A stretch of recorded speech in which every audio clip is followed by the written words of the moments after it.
Viva como vais. Viva para lá da depressão. Yeah! Viva, viva, viva, viva, viva, viva, viva, viva. No nosso podcast de hoje vamos falar sobre sono e o impacto que as alterações do sono poderão ter ao nível da saúde, em particular da saúde mental. Hoje temos connosco o Dr. Henrique Prata Ribeiro, médico psiquiatra no Hospital Beatriz Ângelo, exercendo também no Centro PIN e na Legismente. Para além da atividade clínica, é também assistente da Faculdade de Medicina da Universidade de Lisboa e é o coordenador da Comissão de Saúde Mental do Health Parliament de Portugal, para além de autor do livro Urgências Psiquiátricas. Viva, Dr. Henrique Prata Ribeiro. Olá, muito boa tarde e obrigado pelo convite. Ora, esse o prazer é nosso. Bem, para início de conversa, poucos saberão, mas é comemorado na sexta-feira anterior a cada equinócio da primavera o Dia Mundial do Sono. Este ano foi assinalado a 18 de março. Perguntava-lhe duas coisas para iniciarmos. Afinal, o que é o sono? Para que serve? E será o sono assim tão importante para merecer um dia evocativo? Ok, então, a questão do dia evocativo, se calhar começo por ela. Hoje em dia, os dias evocativos servem para chamar a atenção, pelo menos uma vez por ano, para um assunto. E dado o impacto que o sono tem na vida das pessoas e a importância que o sono tem, certamente terá lógica que tenha um dia evocativo, não é? O que nos podemos perguntar é que impacto é que esse dia evocativo tem tido nas pessoas, quer dizer, nas alterações de comportamentos, na salvaguarda daquilo que é um sono saudável. Portanto, os dias evocativos, se não servirem para alguma coisa, têm pouca utilidade. E em relação à área do sono, não sei se estamos a fazer o suficiente. Talvez seja necessário dinamizar mais esses dias evocativos. Perguntou-me também o que era o sono. Terá uma função certamente fisiológica, não é? Várias. Portanto, o sono, nós podemos explicar assim de uma forma rápida o que é o sono. É um estado neurocomportamental recorrente, não é? Porque ocorre todos os dias, diariamente, que é caracterizado por uma relativa não reação e redução de sensibilidade a estímulos externos. Se compararmos com o nosso estado normal de vigília, digamos assim. Portanto, tem uma duração média para um adulto de 7 horas e meia por noite, e durante esse período, ao contrário do que muitas vezes se pensa, o cérebro está ativo e a desempenhar funções como estava a dizer e muito bem. Dentro dessas funções, algumas são mais conhecidas do que outras, mas tem um papel essencial na parte de restauro e conservação de energia, que está associado a processos como o crescimento, a aprendizagem, a consolidação de memórias e também a neurogênese, que é uma coisa que durante muito tempo se acreditou que não existia, não é? Mas há também criação de células novas durante o sono. Portanto, o mito que as pessoas têm de que as células cerebrais, portanto, os neurónios, a partir do momento em que nascem, portanto, têm um ciclo de vida e morrem, portanto, não há a ideia de que não há regeneração do tecido nervoso, não é completamente correta. Não é, não é. É verdade que há áreas do cérebro nas quais hoje em dia não há conhecimento de que existe esta neurogênese, portanto não é uma coisa que acontece em todo lado, mas um dos papéis do sono é precisamente esse. No fundo, limpa toxinas do metabolismo regular do cérebro durante o dia, do funcionamento do cérebro. Portanto, o sono tem um papel quase de limpeza de metabolitos, mas tem também este papel de regeneração celular. E, portanto, como eu já tinha dito antes, também de consolidação de memórias de aprendizagem, portanto, o papel no crescimento, o papel na conservação de energia, portanto, o sono é absolutamente essencial. Aliás, basta ver, já toda a gente teve noites menos bem dormidas e toda a gente sabe o impacto que elas têm no funcionamento diário depois. Sem dúvida. Precisamente nessas alturas em que se percebe a falta e a importância, diria, porque pensamos que o sono é um período de tempo com muito pouca utilidade. Ouvimos muitas pessoas a falar precisamente neste aspecto, que gostariam de dormir muito menos, não é? Afinal de contas, o sono é fundamental. Absolutamente fundamental. Claro que se me perguntar se eu gostaria de conseguir dormir menos, claro que sim. E as pessoas não têm todas que dormir o mesmo número de horas. Portanto, não há um número mágico. Não há um número mágico. Portanto, nós temos pessoas com padrões de sono diferentes. a média de um ciclo de sono dura 90 minutos, portanto 1 hora e meia, mas não quer dizer que toda a gente tenha de dormir o mesmo número de horas, ou que toda a gente tenha os ciclos de sono exatamente tabelados, não é da mesma forma. Esse conceito que mencionou, os ciclos de sono, talvez para os nossos ouvintes compreenderem melhor, o que é? A que se refere? Os ciclos de sono, no fundo, são um conjunto de períodos pelos quais, dentro do sono, o cérebro passa. E eles são diferentes e têm funções diferentes. E, portanto, nós temos aquilo a que nós chamamos o sono REM e o sono não REM. E REM é Rapid Eye Movement. E Rapid Eye Movement porquê? Porque na fase REM do sono, que é a fase dos sonhos, os nossos olhos estão a mexer muito rápido e as ondas cerebrais têm um comportamento como se nós estivéssemos acordados. Os músculos estão relaxados, porque senão nós reagiríamos a cada interação que temos, não é? Nos nossos sonhos, mas é uma fase muito importante para a consolidação das memórias não declarativas, ou seja, para a aprendizagem das questões motoras estratégicas. Isto é o que é o sono REM. O sono não REM é caracterizado por 4 fases dentro dele. Essas 4 fases é o não REM 1, 2, 3 e 4, portanto é bastante simples, sendo que a 3 e 4 correspondem ao sono profundo, e o cérebro vai passando por estas fases de sono, alterando o seu nível de funcionamento.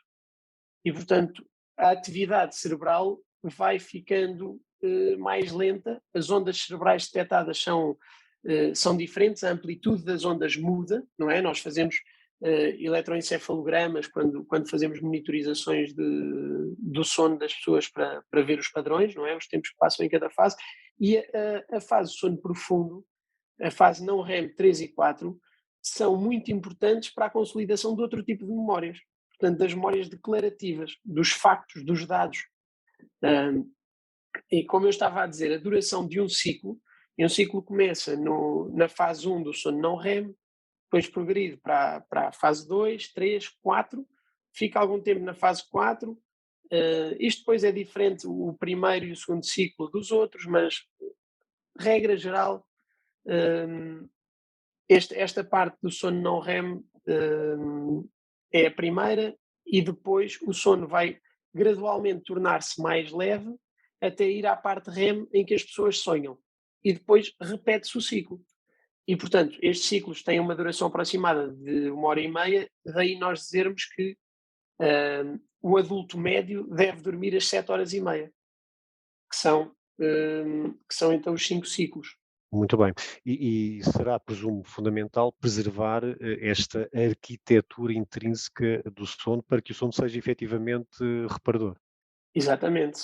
Esta arquitetura é essencial porque se nós alterarmos a forma como é feita esta progressão entre as várias fases, estamos a prejudicar algum tipo de função que existe no sono. Porque, como estivemos a discutir já, há várias funções que são essenciais e em cada fase há funções que são específicas dessa mesma fase. Muito bem. E relativamente aos portugueses, acha que estão a dormir bem? Essa análise já foi feita? Há alguns dados que possa partilhar com os nossos ouvintes? Estamos a respeitar a arquitetura do sono? Não estamos, não estamos. Portugal é um dos países, os dados que existem, é um dos países da Europa nos quais se dorme pior. E na verdade isto está alinhado com aquilo que é a prevalência das perturbações psiquiátricas em Portugal face aos outros países da União Europeia. Portanto, nós somos um dos países com mais perturbações psiquiátricas em relação ao sono. Portanto, estabelece uma relação direta entre uma coisa e outra? É assim, a insónia ou as perturbações do sono são elas também doenças, não é? Estão registadas nos manuais. E portanto, sim, quer dizer, tem uma relação direta. O estudo que eu conheço, assim mais alargado, que vinha anunciado pela Sociedade Portuguesa de Pneumologia de 2019, referia que cerca de 46% dos portugueses dormem menos de 6 horas por noite. Isto é pré-pandemia. E porquê é que eu estou a querer usar aqui números pré-pandemia?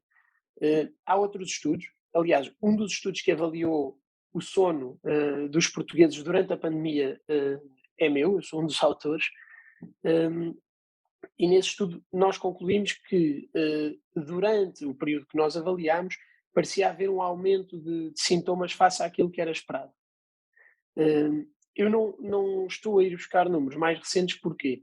Porque a tendência é que agora, que a pandemia não está ultrapassada, mas que nós já estamos mais adaptados a viver com ela, já temos as vacinas, a tendência é que estes números, embora provavelmente se venham a manter acima daquilo que eram em 2019, mas que melhorem face àquilo que foi o período da pandemia. Porque, obviamente, num período de maior stress, há uma maior tendência a que exista insónia, não é?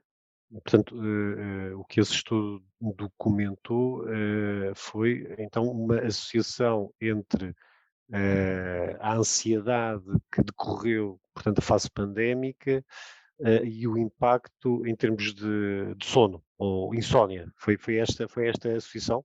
Não foi exclusivamente. O que nós fizemos nesse estudo, nós avaliámos o peso da Covid-19, não é? Da infecção, e nós, obviamente, nós não podíamos fazê-lo de forma direta, porque isto era um estudo que foi lançado já com a pandemia a decorrer e, portanto, não se pode inferir causalidade de uma forma direta, mas nós avaliámos sintomas de depressão, ansiedade e insónia.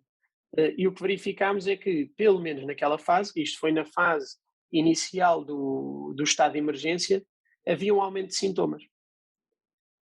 E, portanto, esse aumento de sintomas era importante. Agora, se me perguntar o que é que faz, por exemplo, com que os portugueses tenham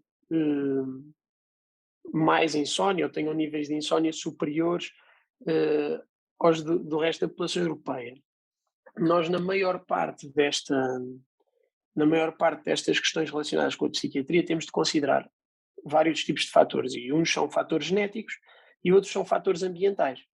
E nós, quando falamos de fatores genéticos, é a predisposição que cada pessoa terá e que poderá haver mais nos povos do que noutros, mas provavelmente aqui os principais fatores a ter em conta são os fatores ambientais.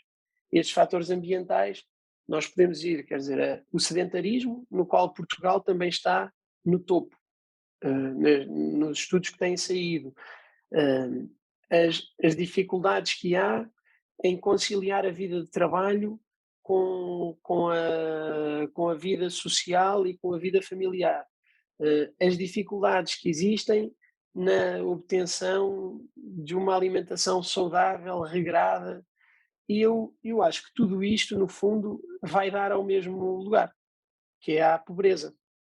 E, portanto, eu diria que o facto de nós sermos dos países da cauda da Europa em termos económicos é um dos fatores que dita que nós sejamos um dos países na cauda no que toca aqui às questões relacionadas com a psiquiatria.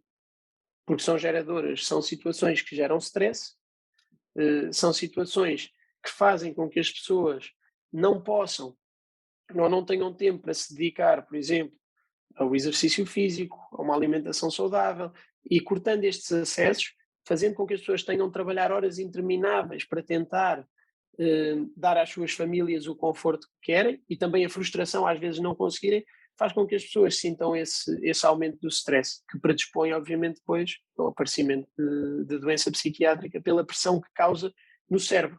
Sem dúvida. É de facto um cenário muito, muito impactante, não é? Pensamos que o nosso país, mais uma vez, se encontra, enfim, numa imagem, numa fotografia numa posição desfavorecida, não é? No fundo também oferece-nos aqui uma oportunidade, considerando estes fatores socioculturais como sendo, ou estando na gênese desta problemática, poderá haver aqui uma oportunidade de intervenção, não é? Perguntar-lhe-ia, portanto, de que forma é que podemos intervir, não é? Para mudarmos um bocadinho este cenário. De várias formas. A primeira forma, e nós quando falamos destas questões mais ligadas à saúde pública, uma das questões essenciais é conseguir identificar atempadamente que há um problema. E isso passa quer por capacitação de profissionais, não é? E nós aqui falamos principalmente de profissionais de saúde. Eu costumo dizer, meio a brincar, mas a falar muito a sério, aos médicos de família, quando faço formação para eles, que os médicos de família são os médicos que mais doentes psiquiátricos têm no país. Portanto, eu acho que os cuidados de saúde primários têm que ser cada vez mais um dos pontos fundamentais do tratamento psiquiátrico e depois do encaminhamento. São, na realidade, a porta de entrada, não é, do serviço de saúde. Exatamente. E, portanto, cuidados de saúde primários consigam tratar as patologias mais básicas e que saibam encaminhar as mais complexas, são absolutamente diferenciadores dos outcomes de saúde.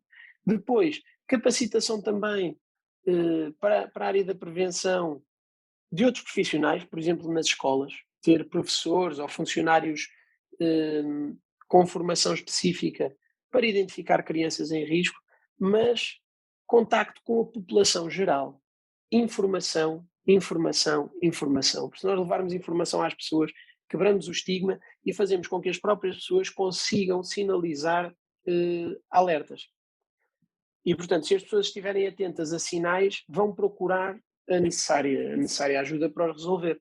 E acha que seria importante ou desejável haver aqui também uma maior awareness, por exemplo, dos tesouros políticos, quem elabora e implementa leis?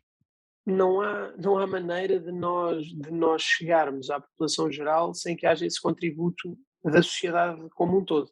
E, portanto, a parte política é importantíssima, primeiro porque vai permitir traçar os programas de saúde, vai permitir decidir que medidas, que abordagens é que vão surgir.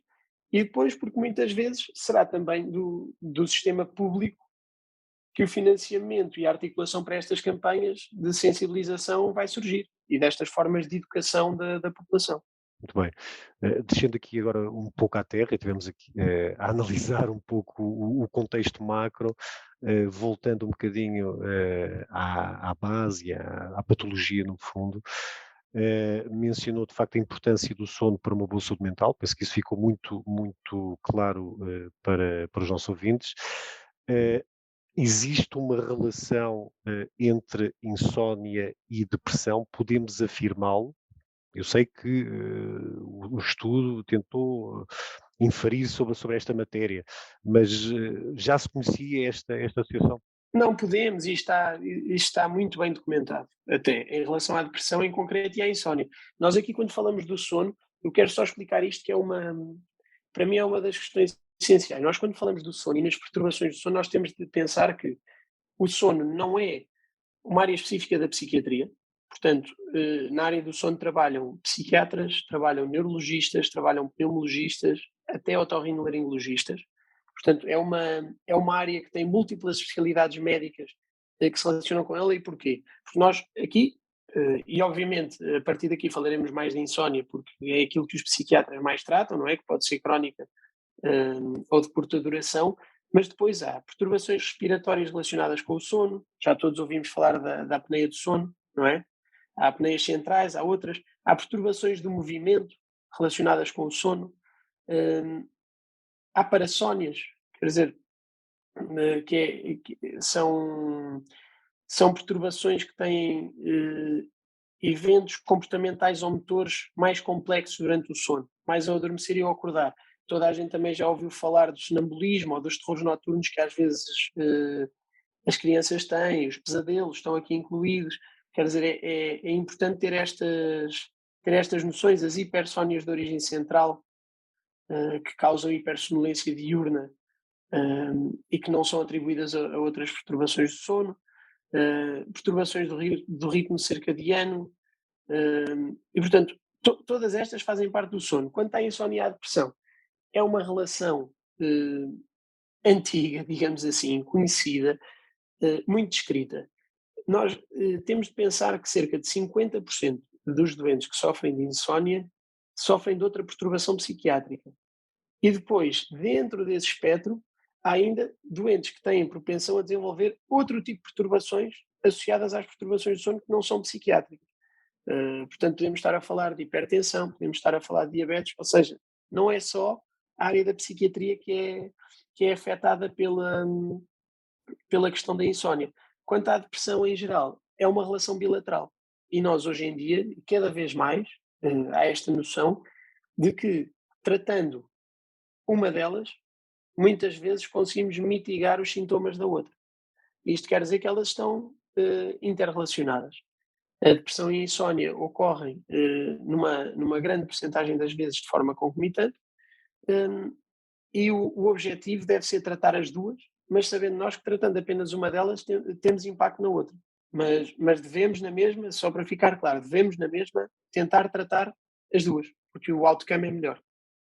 Portanto, se percebi, a insónia poderá ser ou corresponder a um distúrbio primário, um problema que se traduza exclusivamente por esta dimensão, a alteração do sono, mas poderá também resultar secundariamente de uma outra patologia que poderá ser ou não de caráter psiquiátrico. Pode ser uma depressão, mas pode ser uma outra patologia, não é?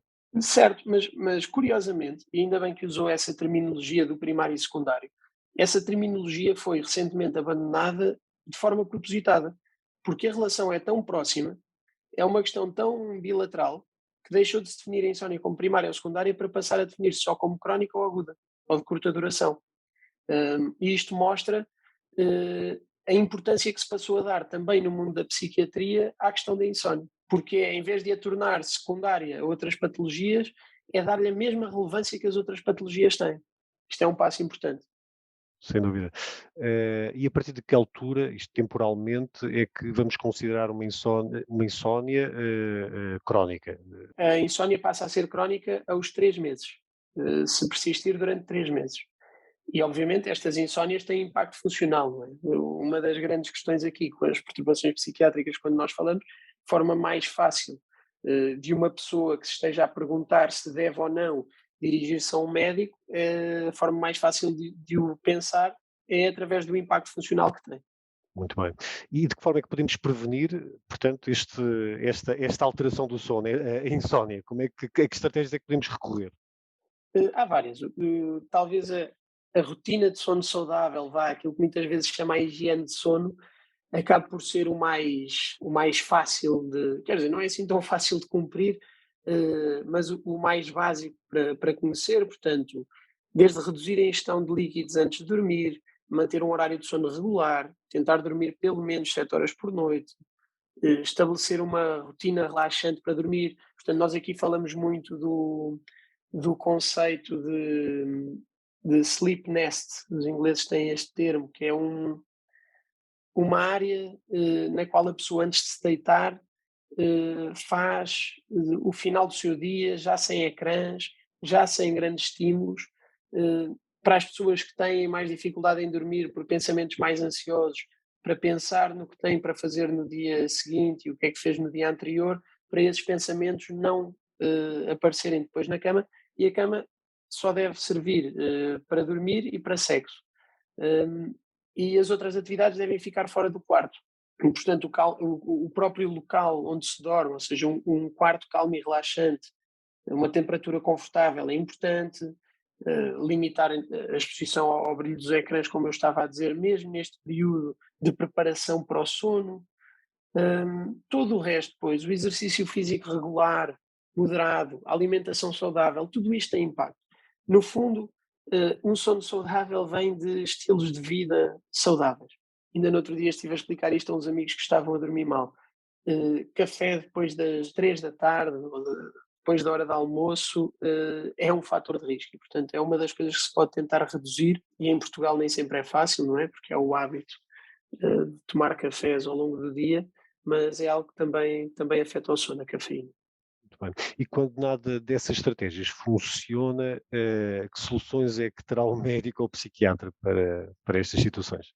Felizmente há soluções.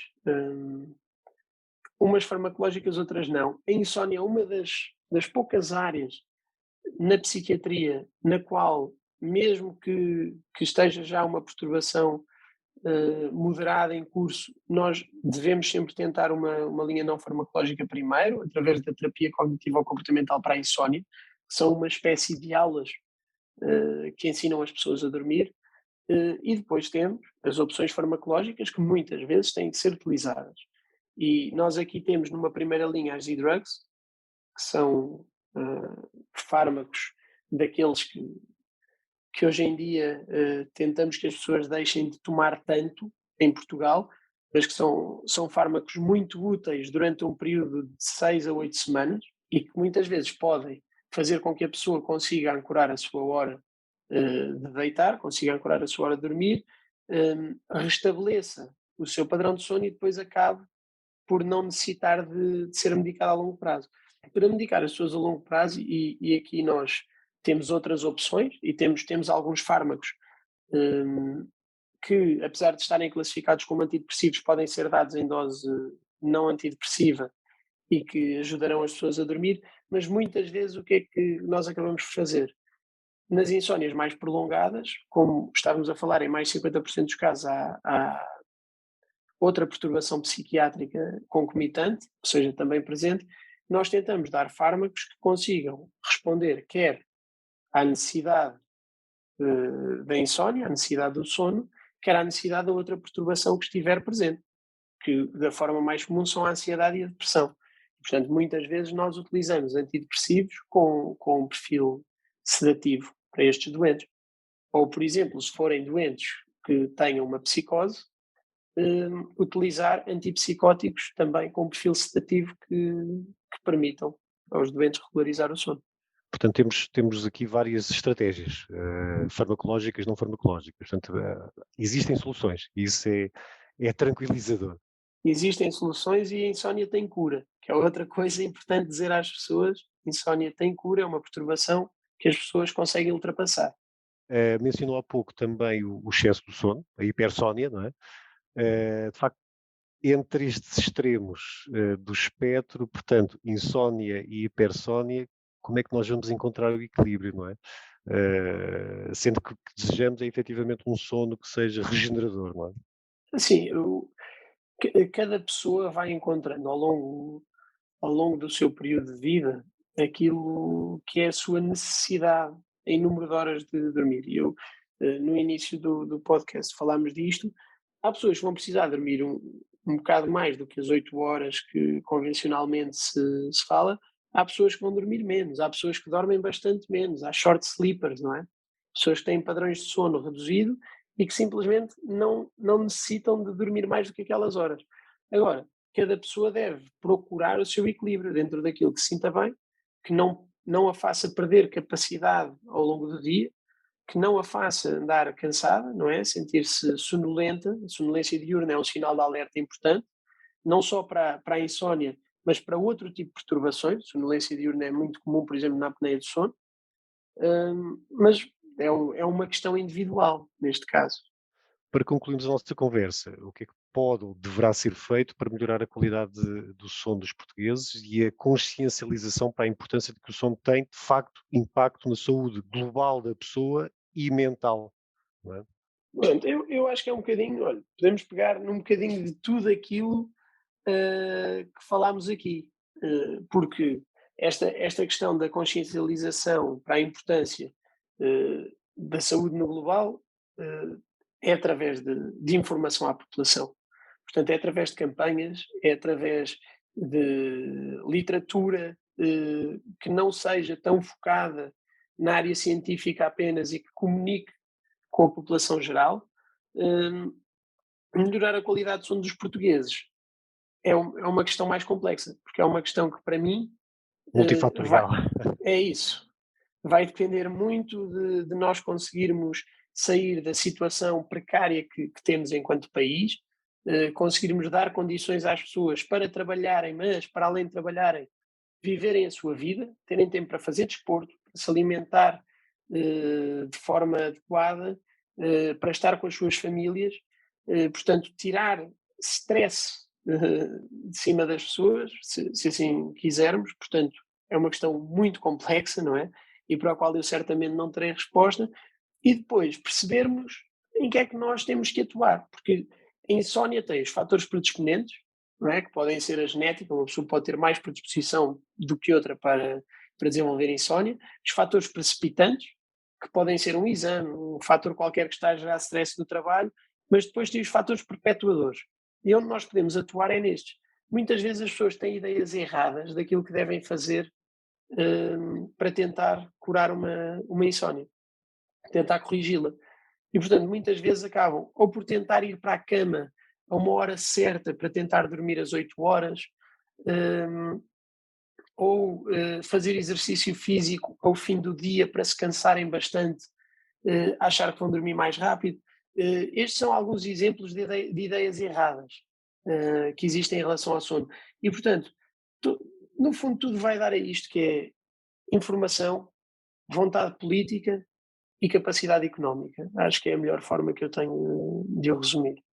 Acho que conseguiu fazer um excelente resumo. Doutor Henrique Prata Ribeiro, muito obrigado pela sua interessante participação, pelas ideias, sobretudo pela partilha dos seus conhecimentos sobre uma temática que a todos dirá muito. Muito obrigado.